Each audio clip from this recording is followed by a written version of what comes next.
মেলামাইনের পাত্রে খাবার খেলে 5টি বিপদ আপনার জীবনে চলে আসবে। আমাদেরকে অবশ্যই বিপদ থেকে বাঁচার জন্য সতর্ক থাকতে হবে। নবীজি সাল্লাল্লাহু আলাইহি সাল্লাম এই বিষয়ে আমাদেরকে সতর্ক করেছেন। নবীজি সাল্লাল্লাহু আলাইহি সাল্লামের যে হাদিসগুলো আছে তার ভিতরে চিকিৎসার একটা অধ্যায় রয়েছে, যেখানে নবীজি সাল্লাল্লাহু আলাইহি সাল্লাম সতর্ক থাকতে বলেছেন।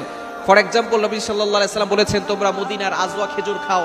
যে ব্যক্তি 7টি আজওয়া খেজুর খাবে, আল্লাহ পাক রব্বুল আলামিন তাকে হেফাজত করবেন এবং সাপের বিষটাও পানি হয়ে যাবে। সুতরাং এভাবে বিভিন্ন হাদিসের মাধ্যমে নবীজি সাল্লাল্লাহু আলাইহি সাল্লাম জানিয়েছেন যে আমাদেরকে সতর্ক থাকতে হবে। তো আমরা অনেকেই মেলামাইনের প্লেটে খাবার খাই, মেলামাইনের পাত্রে খাবার খাই।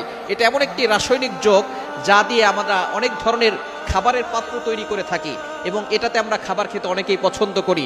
এই খাবারের পাত্রে খাবার খেলে আমাদের 5টি বড় ধরনের রোগ হতে পারে, এটা আমরা অনেকেই জানি না। অনেক ডক্টররা নিষেধ করে দেন যে মেলামাইনের পাত্রে খাবার খাবেন না, এবং আমরা অনেকে গরম খাবার খেতে পছন্দ করি। ভাত রান্না করার পরেই সাথে সাথে এই ভাতটা মেলামাইনের প্লেটে রাখলে দেখা যাচ্ছে যে সেই মেলামাইনের ভিতরে যে রাসায়নিক যে পদার্থগুলো আছে এগুলো বের হয়ে এটা আপনার পেটে গেলে আপনার পেটে বিষাক্ত ভাইরাস গিয়ে আপনার পেটে বড় ধরনের সমস্যা হতে পারে। এজন্য মেলামাইনের প্লেটে খাবার খাবেন না। মেলামাইনের প্লেটে খাবার খেলে 5টি বড় ধরনের রোগ হবে। নাম্বার 1, 1 নাম্বার হচ্ছে, এখানে মেলামাইনের প্লেটে খাবার খেলে আপনার পেটের ভিতরে কিডনিতে পাথর জমে যাওয়ার সম্ভাবনা থাকে।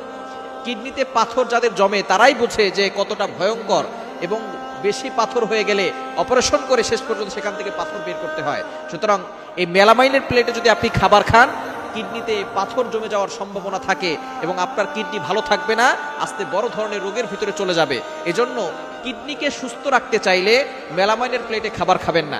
দ্বিতীয় নাম্বার হচ্ছে, যে রোগ আপনার পেটের ভিতরে আসবে সেটা হচ্ছে ক্যান্সারের ঝুঁকি বাড়িয়ে দেয় মেলামাইনের প্লেটে খাবার খেলে, মেলামাইনের পাত্রে খাবার খেলে।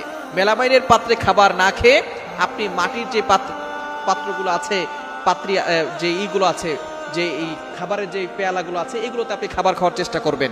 দ্বিতীয় নাম্বার, ক্যান্সারের ঝুঁকি বাড়ায় মেলামাইনের পাত্র, এই জন্য এগুলো থেকে আমাদেরকে দূরে সরে আসতে হবে। 3 নাম্বার, আপনার স্মৃতিশক্তি, ইন্টেলেকচুয়াল পাওয়ার, এটা দুর্বল হয়ে যাবে। স্মৃতিশক্তি, আপনি এখন ভালো দেখতেছেন, আপনি মেলামাইনের প্লেটে খাবার খেতে খেতে একটা সময় দেখবেন যে আপনার স্মৃতিশক্তি দুর্বল হয়ে গেছে, আপনি দূরের জিনিসগুলো দেখতেছেন না, দূরের জিনিসগুলো ঝাপসা ঝাপসা লাগছে।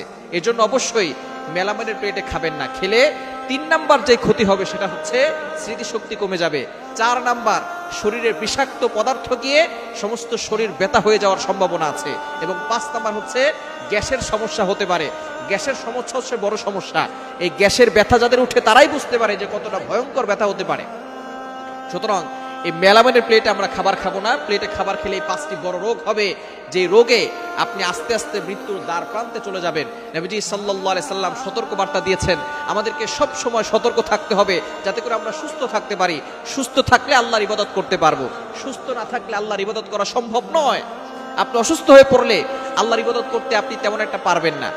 নবীজি সাল্লাল্লাহু আলাইহি সাল্লাম যদিও জানিয়ে দিয়েছেন যে দাঁড়িয়ে নামাজ পড়তে না পারলে বসে পড়বে, বসে নামাজ পড়তে না পারলে শুয়ে পড়বে। এখন চিন্তা করেন, যদি আপনি উঠতে বসতে না পারেন, অসুস্থ হয়ে যান, বিছানায় পড়ে যান, তখন কিন্তু আপনার নামাজ পড়তে মনে চাইবে না, আল্লাহর ইবাদত করতে মনে চাইবে না। সুতরাং সুস্থ থাকার জন্য আল্লাহর কাছে বেশি বেশি করে দোয়া করবেন, এবং যেই যেই জিনিসগুলোতে অসুস্থ হয়ে যায় মানুষ, সেই সেই বিষয়গুলো এড়িয়ে চলার চেষ্টা করবেন। নবীজি সাল্লাল্লাহু আলাইহি সাল্লাম আমাদেরকে এই বিষয়ে সতর্ক করে দিয়েছেন। সুতরাং আমরা মেলামাইনের প্লেটে খাবার খাবো না, তাহলে কিন্তু এই বড় 5টি রোগ আমাদের হতে পারে।